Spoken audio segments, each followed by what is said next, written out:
Hello hi guys, welcome back to my channel with new interesting video. ఈ రోజు matter ఏంటంటే నేను and అలాగే నా రూమ్మేట్స్ అందరం కలిసి మా హాస్టల్ పక్కన ఉన్న మామిడికాయ తోటలోకి దొంగతనంగా వెళ్ళిపోయాము. ఈ దొంగతనం చేయడానికి మెయిన్ లీడ్ ఎవరంటే మన కుమార్ వర్మ అండ్ అలాగే మణిబాబు. అసలు ఈ మెయిన్ గజదొంగలు ఇద్దరు కలిసి ఎన్ని కాయలు కొడతారో చూద్దాం పదండి. ఈ కుమార్ వర్మ కర్ర పట్టుకుని ఇప్పుడు జూనియర్ ఒకరిని ఎన్ని కాయలు కొడతానని శపథాలు చేస్తున్నాడు. చూద్దాం రండి ఏమాత్రం కొడతాడు.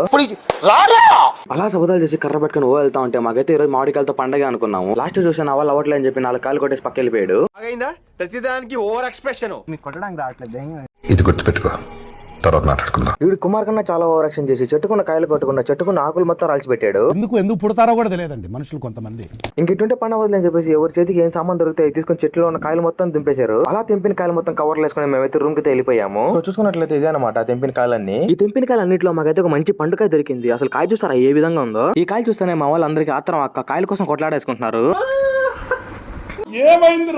అసలు మావాడు అంత పిచ్చిగా ఎందుకు ఎగురుతున్నాడు అంటే ఒక పక్క కాయ దొరికిన ఆనందం అయితే ఇంకో పక్క చేయి కోసుకున్న బాధ ఒకటి. ఇలాంటి వాడు మీ గ్యాంగ్ లో ఉంటే ఖచ్చితంగా కామెంట్ చేయండి. అండ్ అలాగే మాలాగా అర్ధరాత్రి మామిడికాయ దొంగతనానికి వెళ్ళుంటే ఖచ్చితంగా కామెంట్ చేయండి. నేనైతే పక్కా రిప్లై ఇస్తాను. సో అదనమాట మ్యాటర్ అయితే. ఆగండి. అండ్ అలాగే వెళ్తూ please like share and subscribe చేసేయండి. సరే మరి వెళ్ళొస్తా, బాయ్.